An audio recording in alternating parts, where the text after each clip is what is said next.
just about to sit at the table. When they're seated, I'll let you know. They're just getting there now. Perfect.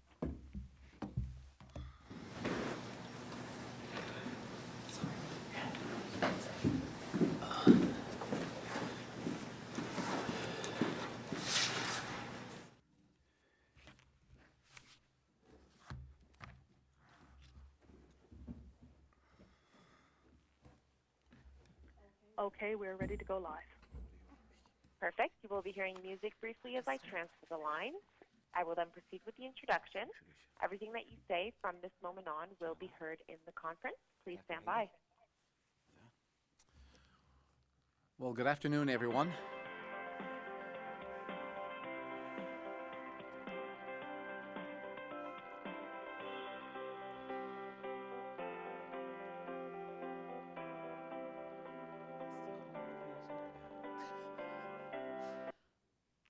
All participants, please stand by. Your conference is ready to begin. Good afternoon, ladies and gentlemen. Welcome to the press conference call. I would now like to turn the meeting over to Ms. Kathy Vix-Payton. Please go ahead, Ms. Vix-Payton. Good afternoon, everyone, and welcome to our media availability. This afternoon, we are going to be listening from the Premier, Dr. Janice Fitzgerald, and the Honourable John Hagee, Minister of Health and Community Services. I now turn it over to Premier Ball.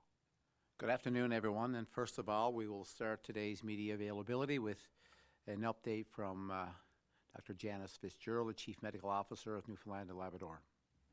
Thank you, Premier. Good afternoon, everyone. Thank you for joining us virtually today. I want to thank the media for their continued support and for adapting their practices throughout these uncertain times. Please know we are doing this for your health and safety as well as ours. I am here today to advise that since yesterday, we have had 3 new presumptive positive cases of COVID-19 in Newfoundland and Labrador. The 3 cases are women and were within the Eastern Health region. In each of these 3 cases, the public health has initiated contact tracing. 2 cases are known to be related to international travel. The 3rd is still under investigation. I am unable to confirm or release any further details due to privacy concerns.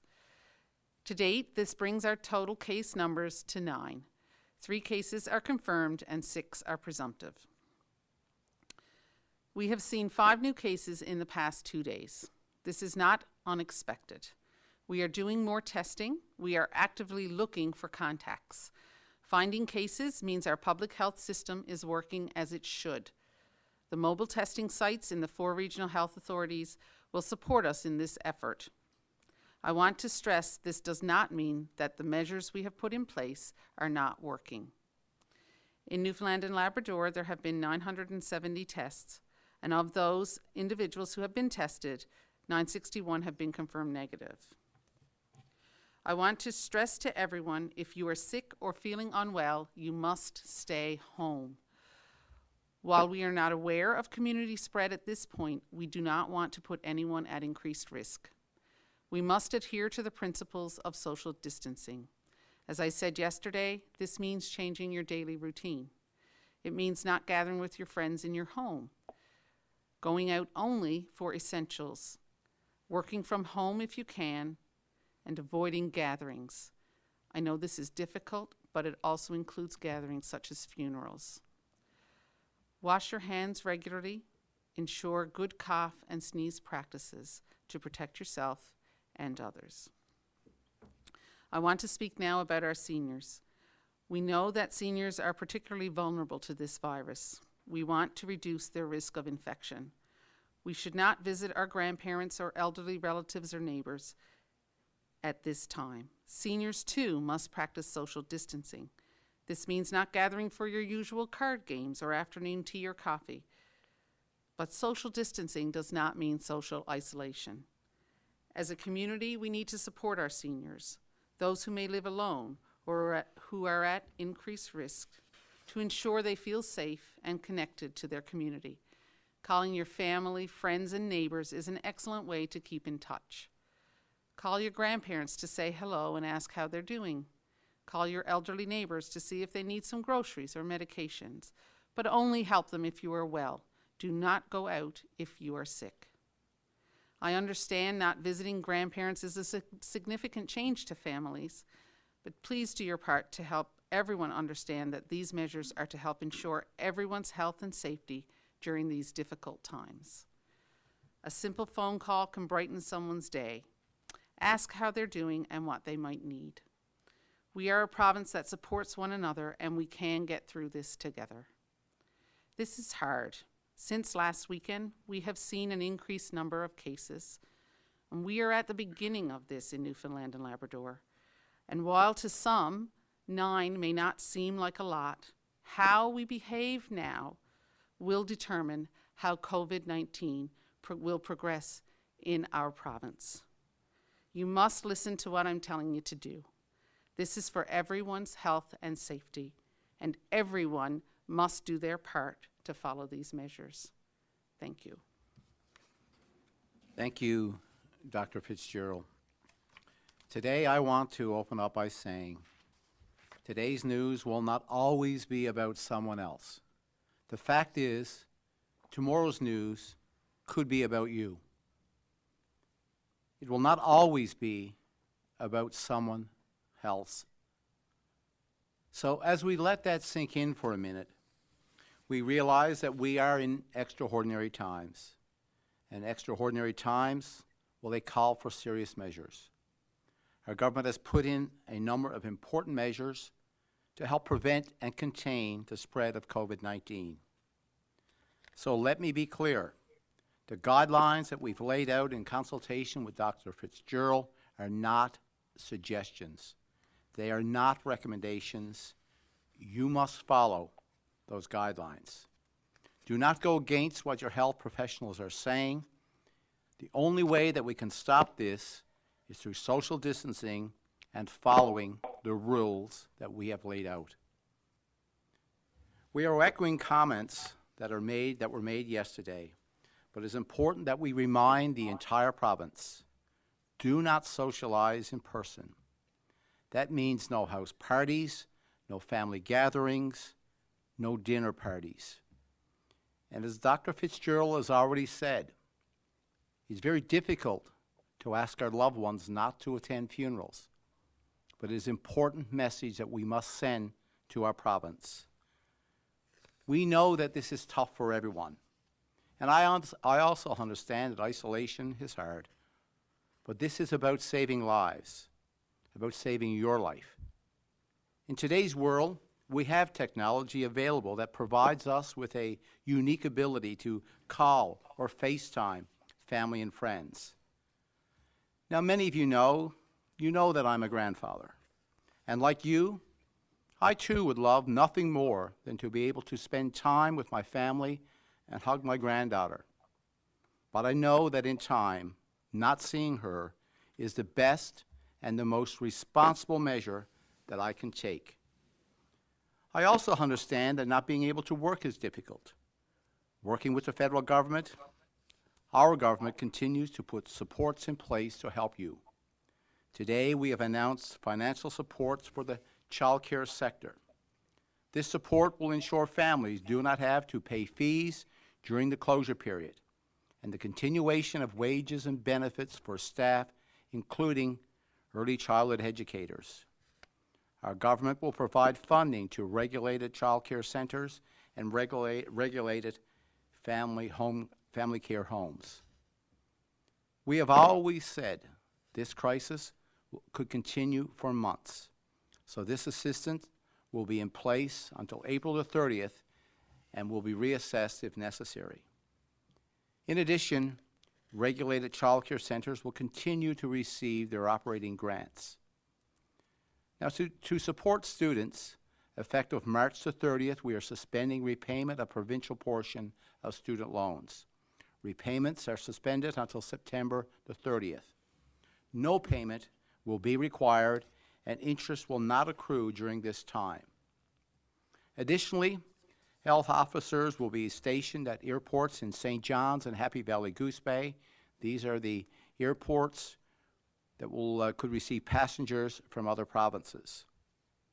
Marine and forestry officers will be stationed at Marine Atlantic. Now, starting tomorrow, These officers will be distributing forms to people which will outline the necessary steps for self-isolation. Also, the provincial government is partnering with the Canadian Red Cross to support people in Newfoundland and Labrador who are impacted by the requirement to self-isolate.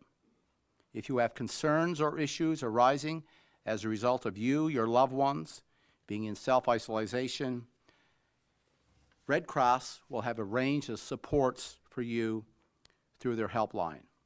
The service is available to all residents and visitors in Newfoundland and Labrador that's impacted by the direction to self-isolate to limit the transmission of COVID-19. The number is 1-800-863-6582. We have introduced some strict measures. Are they extreme? Yes, they are.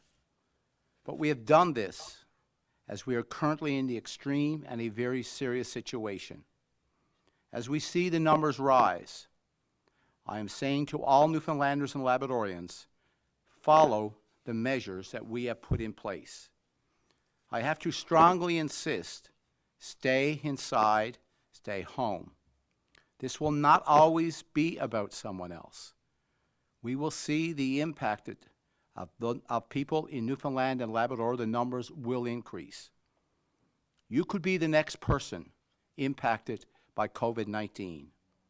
Our number one priority is your health and your safety. I want to again thank you and all of you who are following the guidelines.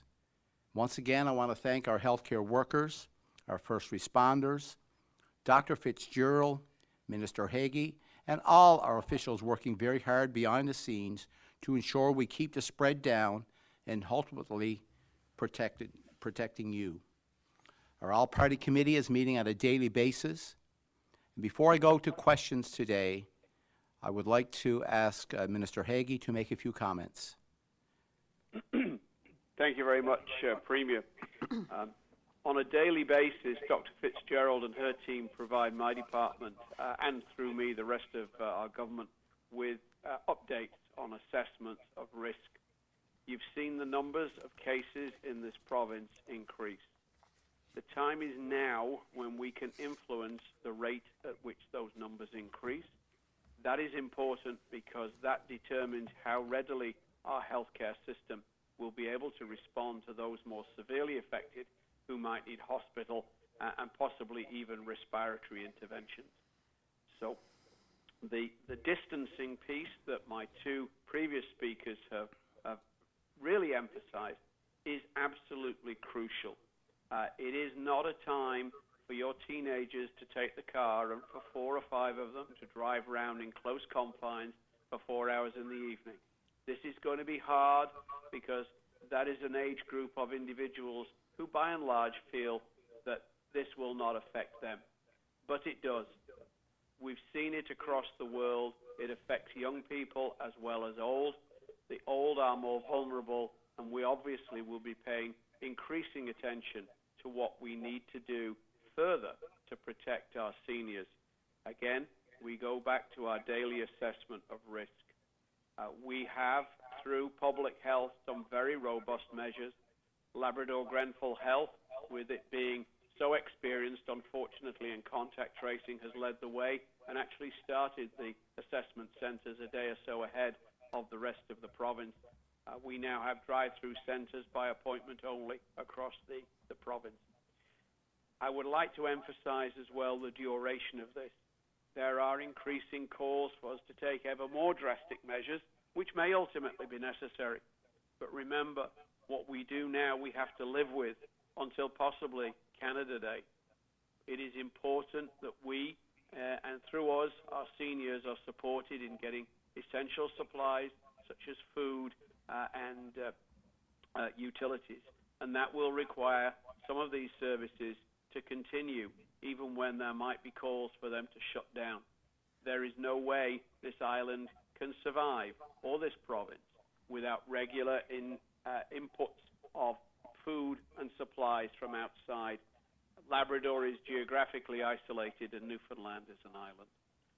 So what we What may not appear to be essential today may well become so by the time June rolls round.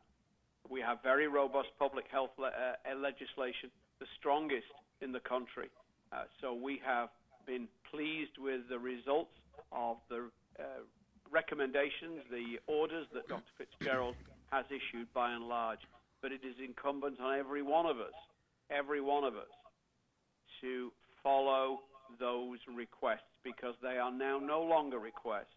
They are orders with the force of law.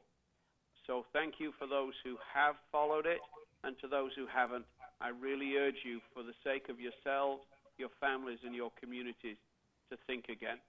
So thank you again for the opportunity to repeat what I feel are those very important messages. Thank you, Minister. We will now take questions from the media. Thank you. Our first question is from Marie-Isabelle Rochon with Radio-Canada. Please go ahead.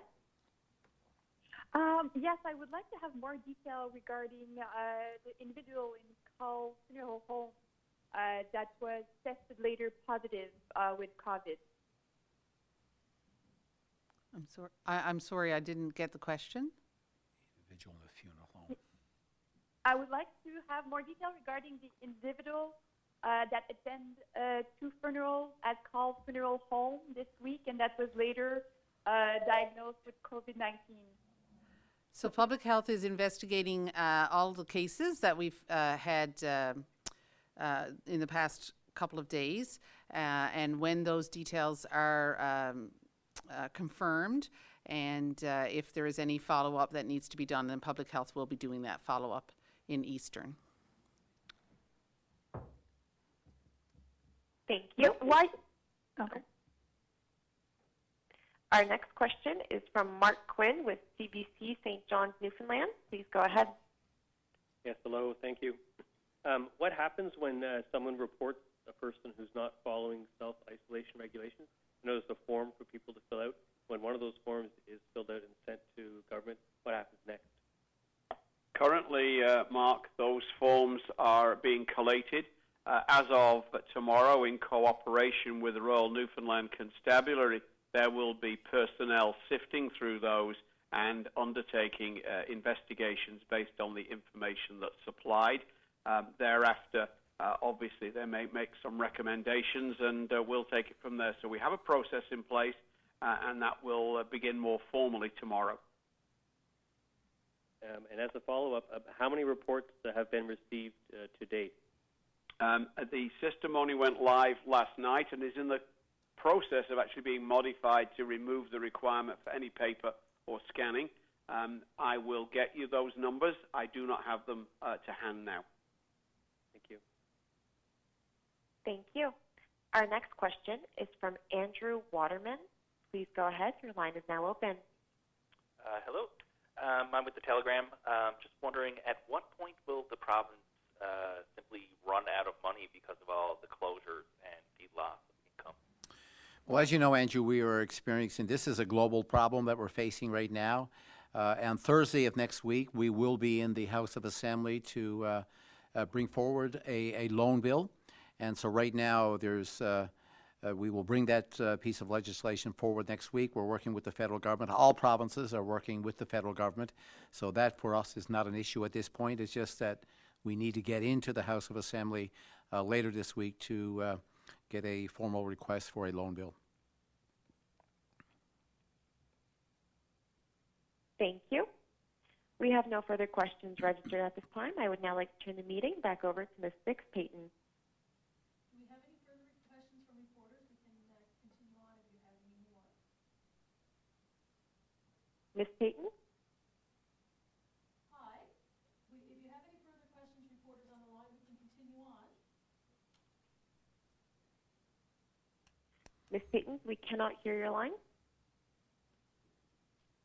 Hi. If we have any further questions from the media, we can continue on with the call. We do have Marie-Isabelle Rochon who would like to ask another question from Radio-Canada. Please go ahead. Okay. Yes, wondering more about the tourism industry. It represents a big part of the economy of the province. Is there any plan for the tourist industry? Is there any financing for owners, for business owners? Yes, there is, and we'll be working with the federal government and with the province, of course, working with our tourism operators within Newfoundland and Labrador, realizing and understanding that it's very difficult for people to travel. It's something that we're discouraging, and for people that visit from outside of Newfoundland and Labrador to self-isolate would make it very difficult to travel to our province. We recognize that. Also, the movement of people around the province is something that we're discouraging. And keeping in mind social distancing and asking people, telling people really to stay inside, it would make it very difficult on tourism operators as well as other business owners. So we as a province and as a federal government will continue to work with the business operators and the employees in Newfoundland and Labrador that are negatively impacted by the decisions that we make as a province and as a federal government. But you have a concrete measure for them. Yes, we will. We've already been talking to a number of tourism operators, and just specific for tourism operators only, we could put in measures because many businesses will be impacted, not just those that of the tourism industry, but we recognize that this year could be extremely difficult for them, as it could be for other business operators as well. So it's important for us to work with that industry through their association and others to make sure that we put in place that when we get through this as a province and as a country, we have the necessary groups in place to restore the economy in Newfoundland and Labrador and throughout this country. Do we have any further questions from reporters? I have another question. Okay, go ahead. Yes, wondering why did the Call Funeral Home issue this notice about this person who was at 2 funerals? Why didn't the answer came from the government? Why don't you tell people who were in those events? Sorry, my question don't. Sorry for my English, but I'm just asking, why didn't this information came from you instead of Call Funeral Home? We have been very clear from people that travel into Newfoundland and Labrador from outside of our province and those that travel from outside the country. We've been very clear in what we have laid out, what the expectation would be for people that travel into our province. So if people are not following those rules, as Minister Hagee and Dr. Fitzgerald said, there are consequences to that behavior. So the information that we've put out there, that Dr. Fitzgerald have put out there, this information is being explored, through, as Dr. Hagee just said, through the public reporting forum and so on. But we're very serious about these measures, and we expect people to take, what we put in place. We expect people to follow them. Thank you. Merci. Our next question is from Andrew Waterman. Please go ahead. Hi. It's my understanding that now with doctors limiting their hours, pharmacists are being asked to renew some medication. Is there any provision set aside for personal protective equipment for pharmacies and their staff? The issue of pharmacies and personal protective equipment, by and large, falls to the employer. Most of these are actually private or even community businesses. We have, as a department, offered what help we can in terms of supplying that come a request from them. Exactly where that is in terms of a request being received and for what, I can certainly check up for you. But again, we have, through the department, as a province, tried to coordinate the acquisition of PPE for anybody who is a frontline worker who needs it. And our pharmacies are certainly an important role in keeping our population as healthy as they can. We saw that in the snow event in St. John's, and that was a learning for our department, and we're working on that. One somewhat off that topic, follow-up if you don't mind.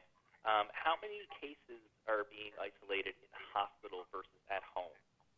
So far, the cases that have been identified are are all recovering from home. But the important thing to remember here is the contact with some seniors who are vulnerable and vulnerable in our society. Simply because people are recovering at home does not necessarily mean that you do not take those measures seriously. This could have a significant impact on our vulnerable population, and as Dr. Fitzgerald said, simply we must follow the rules. Because people are recovering at home doesn't necessarily mean that this will always be the case. Thank you. Our next question is from Mark Quinn with CBC St. John. Please go ahead. Based on what we're seeing elsewhere in the world, do we have a sense of when the number of cases will peak in Newfoundland? At the moment, that is difficult to say. Like as I said, we're at the very beginning of this. If we can continue with the social distancing and if people are compliant with the measures, our hope is that we will not see the same increase that has been seen elsewhere. However, how we behave right now will determine what the progress of this outbreak will be. And as a follow-up, can you say if you expect there will be hundreds of cases or thousands of cases in Newfoundland and Labrador? At this time, certainly, I expect we will see more cases. I will not be surprised to see in the double digits of cases in the near future, but how high that will go is difficult at this time to predict. Again, I would emphasize the importance of staying at home, going out only when necessary, following the rules, avoiding mass gatherings to help to prevent the spread of this virus. Thank you. Our next question is from Andrew Waterman. Please go ahead. With regard to the public report form, I know that there's a sense of stress and panic out there right now amongst certain people. I've heard from a number of people that there is the fear that neighbors will, or not necessarily neighbors, but just people will be putting this report in, and it might be based on rumor, it might be based on hearsay. How is the government going to make sure that the information they are receiving is accurate and not violating someone's privacy or anything like that? The form has been devised, such as it is, to give a fairly basic set of information that leaves identifiable features. So, names, locations, and this kind of thing. It would then be down to the individuals looking at those forms to decide how to investigate that and to verify that information. Some of the challenges are around the detail. Prior to the federal government changing its requirements about self-isolation versus self-monitoring, someone could still be eligible, as it were, to be out and about on the basis of the previous recommendations and not necessarily in breach of any orders that we have made. So it will require individual assessment, and that's going to be a bit of a challenge from resources, but we've had discussions and we have staff ready to start on that process. Operator, could you explain to the reporters the process for asking questions? I'm getting emails from reporters saying they are unable to get into the system. Yes, so once again, please press *1 on your telephone keypad if you'd like to ask a question. If you're on a speakerphone, please lift your handset before making your selection. Thank you. Our next question is from Ben Murphy with BOCM News. Please go ahead. Thanks. We have called a public health emergency, but now we've seen even places like Nova Scotia implementing a state of emergency, and a lot of people are calling for a state of emergency to crack down on this social distancing, and especially after hearing like the parties that happened over the weekend. Are we considering implementing a state of emergency here? Well, from the point of view of the health legislation, we have the most stringent orders that are possible compared with other jurisdictions. We look on a daily basis at the level of risk that we face and what options options are there. If we find that there are things that Dr. Fitzgerald and her team recommend that we cannot enact under an order under the Public Health Emergencies provision, then we would certainly look to the Emergency Services Act, which would allow us some other options. But at the moment, we haven't passed that threshold. If we do, then we'll go down that road. And as a follow-up, Premier, just looking for an update on the offshore. Are these rigs operating as per usual? What precautions are in place for the workers, as we're hearing lots of concerns about people having to self-isolate for 14 days once they come back? But what about international workers who are going to platforms like Hibernia? Yeah, so if you're working on a rig offshore Newfoundland and Labrador, and you're returning to Newfoundland and Labrador, that is part of the province, that is part of our jurisdiction. So you're not there seen as leaving Newfoundland and Labrador. So if you come off the rig, come to the province, well, then that is no different than going to work inside the province, as some people are doing so today. So the provisions that are required on the restrictive measures, they apply to the offshore rigs as well. But if you're a Newfoundlander and Labradorian working on a rig, coming to the province, there's no need there to self-isolate. If you leave the province and come back into the province, well, then there's a need to self-isolate, just like those that would work on those rigs from outside Newfoundland and Labrador. Now, for the Alberta workers, I want to be very clear, and those that work outside our province, there were some questions raised about that yesterday. Well, then you are not in the province. When you return, you must self-isolate. Thank you. Our next question is from Mark Quinn with CBC St. John's. Please go ahead. Yes, I understand there are more than 300 Newfoundlanders and Labradorians in Doha, and many more Canadians. Is anything being done to help? And I understand there also are cases of this novel coronavirus there as well. Is anything being done to help those Newfoundlanders who are in Doha? Well, right now, through the national government and through the federal government in getting people repatriated or coming back to Canada, many of them are Newfoundlanders and Labradorians, and they come from other provinces as well.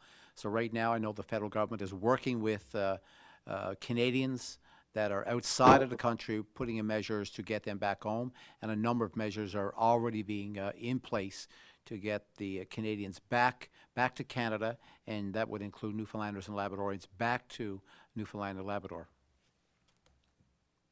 Thank you.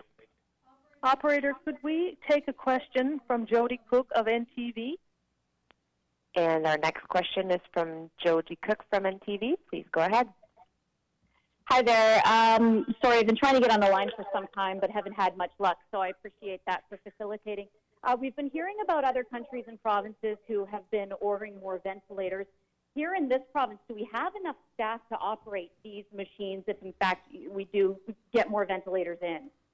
That's an excellent question, one we hope we never have to answer in practice, but certainly something we are looking at. We have looked at our inventory of ventilators. We have 50% more ventilators than we do nominal ICU beds, but we also have the opportunity to increase the number of beds. I think one of the things that we have done is to look to the Health Professionals Council to look particularly for recently retired respiratory therapists and to see who else might have those skills, such as the cardiac perfusionist, for example, at the Health Science Centre, who could be called in to assist. Ventilator therapy is, if you like, prescribed by physicians, but actually administered by respiratory therapists who are a key part of our ICU health system, as well as the broader acute care system. That we recognize as a pressure point, and that we're certainly working on. But again, we're working also with the RNU and the College of Physicians of Surgeons, the College of Registered Nurses and the College of Physicians and Surgeons, to identify recently retired personnel who would be available to come back. So we have some options there, as well as diverting resources away from other less pressured areas as the elective work winds down. Okay, I've got a follow-up question if I have the opportunity. We know that there's a lot of anxieties by way of our pregnant population and those who are preparing for delivery, whether it be in days or months from now. And we also know that the province has come to the decision to not consider doula as a part of the healthcare team moving forward. So with the doulas not allowed in the labor and delivery ward, obviously this has an implication for new families with home births. How are we planning to proceed there? I think the issue of doulas is that a woman in the case room is allowed a choice of coaches or support. Unfortunately, given the restrictions on visiting at the moment, that is not as broad a choice as they would otherwise have. But certainly if a woman particularly wanted a doula in with her during delivery, that is not prohibited as such. It's a numbers issue. From the point of view of deliveries, we have in this province no reliable, safe system yet for home deliveries. We're working on that, but that was some considerable time down the road, really. What we would do is we would make sure, as far as possible, that the case rooms and the lying-in rooms would be protected areas as far as possible within the confines of the acute care facility. Thank you. Our next question is from Ben Murphy with the OCM News. Please go ahead. Mr. Haggie, non-medical staff at Eastern Health are being told not to wear masks when they report for work because it will instill fear. Can you speak to that? I can't speak to the logic behind it. In terms of the fear piece, what I can tell you is that for routine interactions, the person who should wear the mask is the person who actually has the virus, not the other person.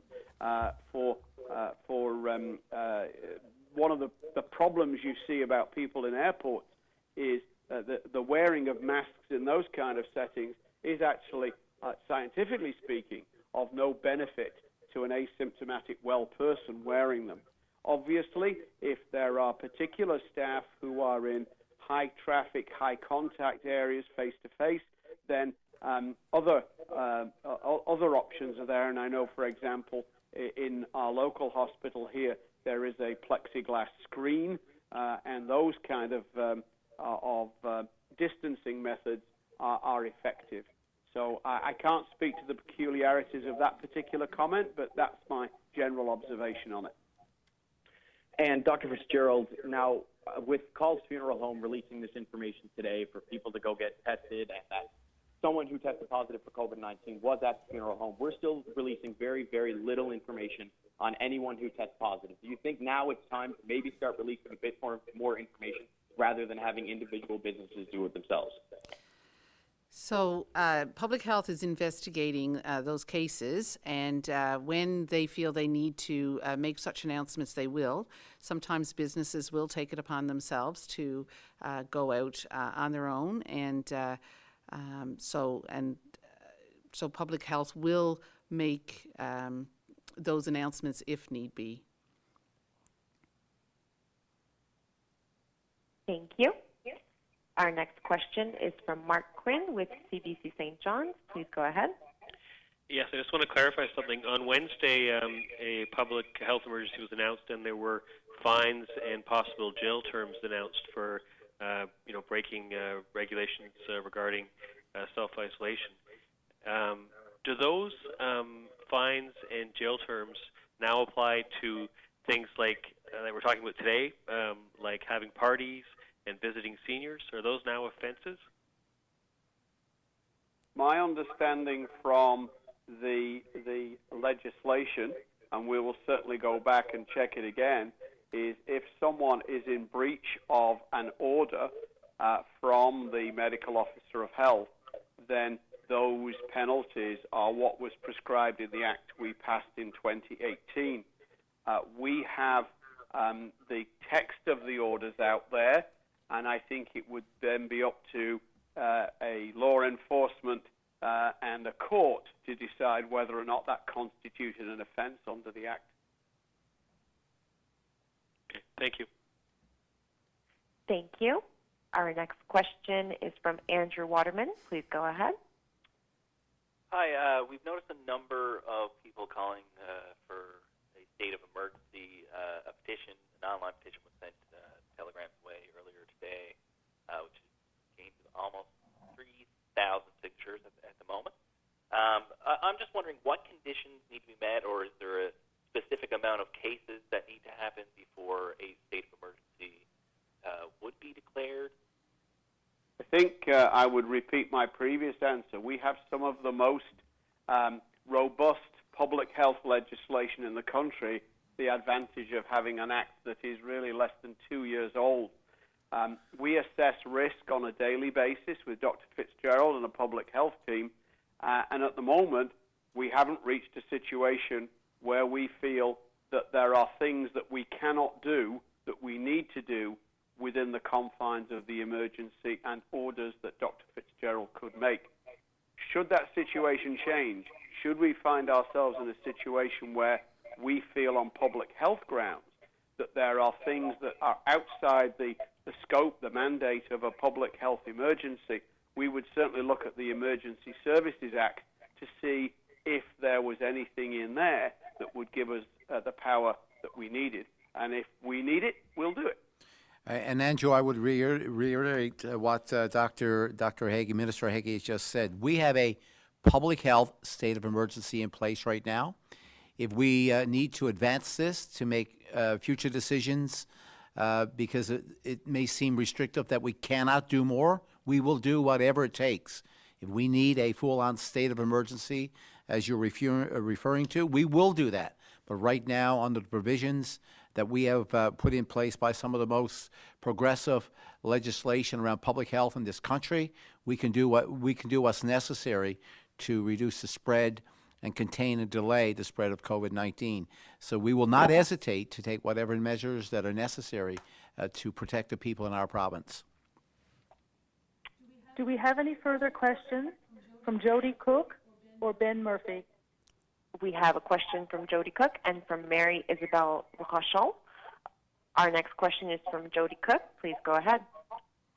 Hi there. I've got a question regarding the trucking industry. There's still some complication, understanding that this is fluid. If truck drivers are now in isolation because they've been told coming in from another province they have to remain in isolation, yet they still have to leave this province to return with product, that sort of leaves them in some kind of a purgatory. So there's questions there on how they proceed with that by way of keeping our supply chain open. Well, what we've talked about are the essentials, the things that are necessary for like food and medical supplies and other essential products to come into our province. We've the isolation period for those individuals they're exempted from that. I mean, these are necessary to keep the essential products coming to Newfoundland and Labrador.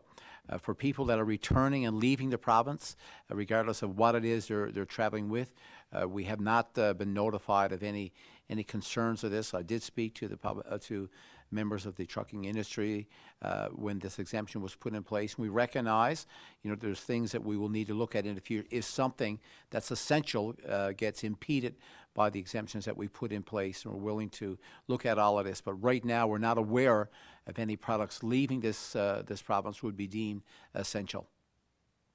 Okay, and finally for me, if I could just ask one more, there is a question about the 3 that are confirmed positive. Is the Chief Medical Officer able to comment on how they're doing, how they're feeling, if these are mild symptoms, or if it's a different scenario? No, the 3 confirmed positive have had mild to moderate symptoms and are all recovering at home. Thank you. Thank you.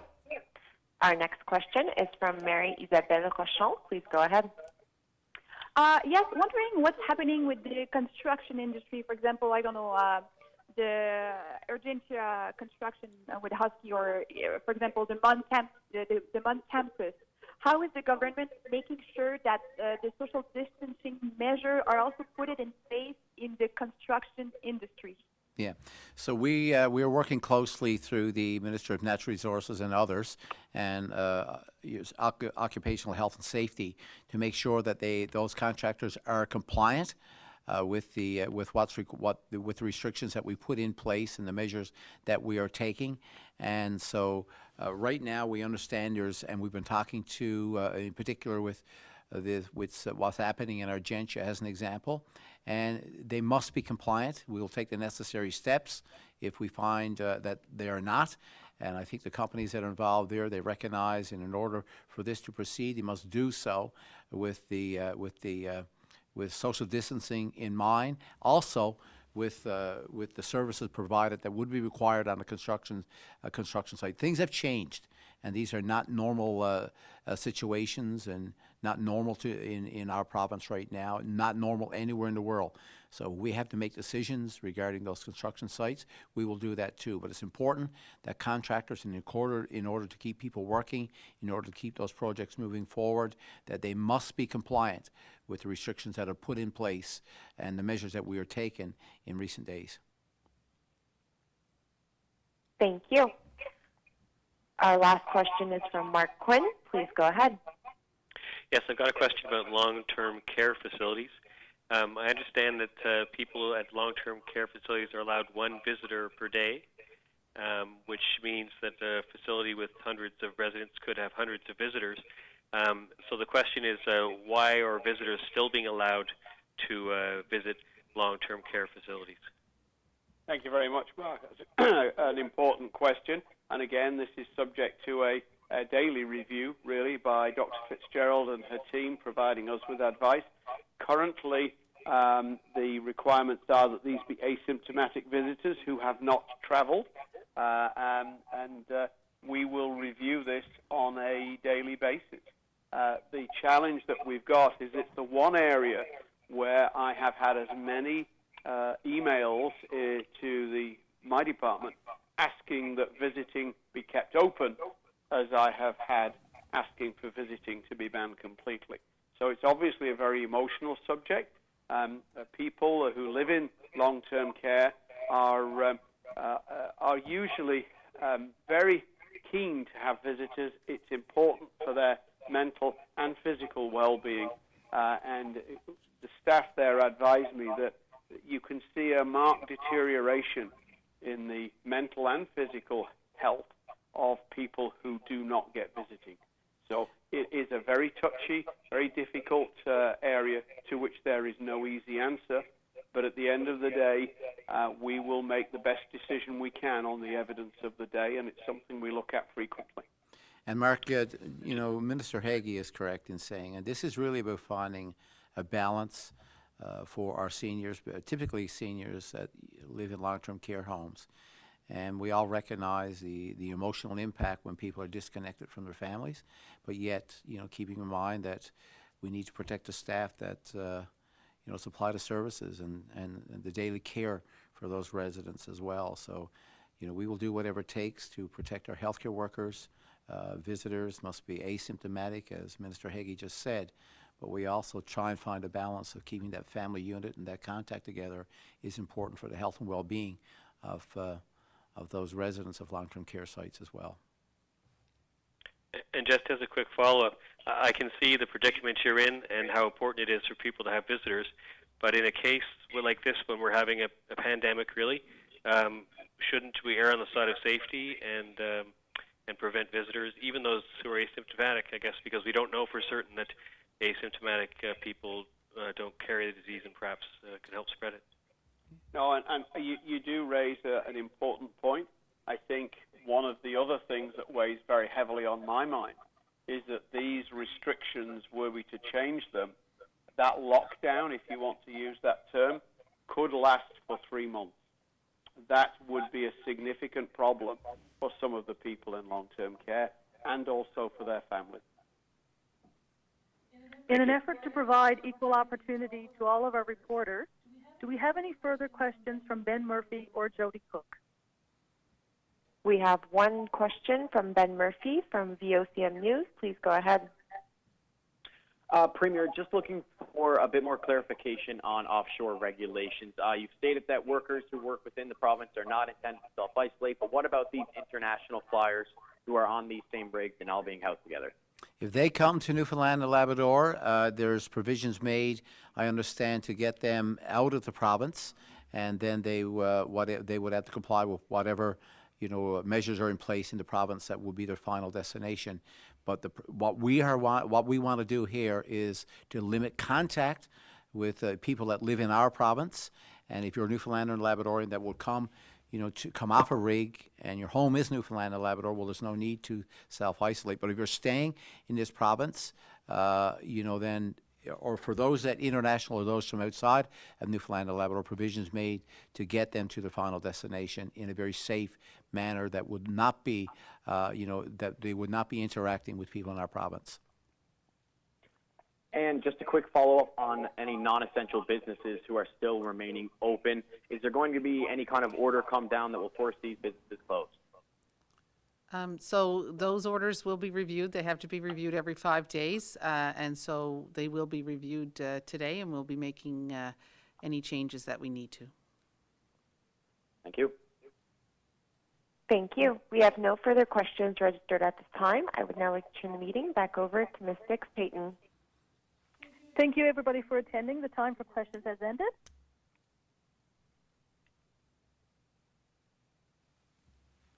Thank you. The conference has now ended. Please disconnect your line.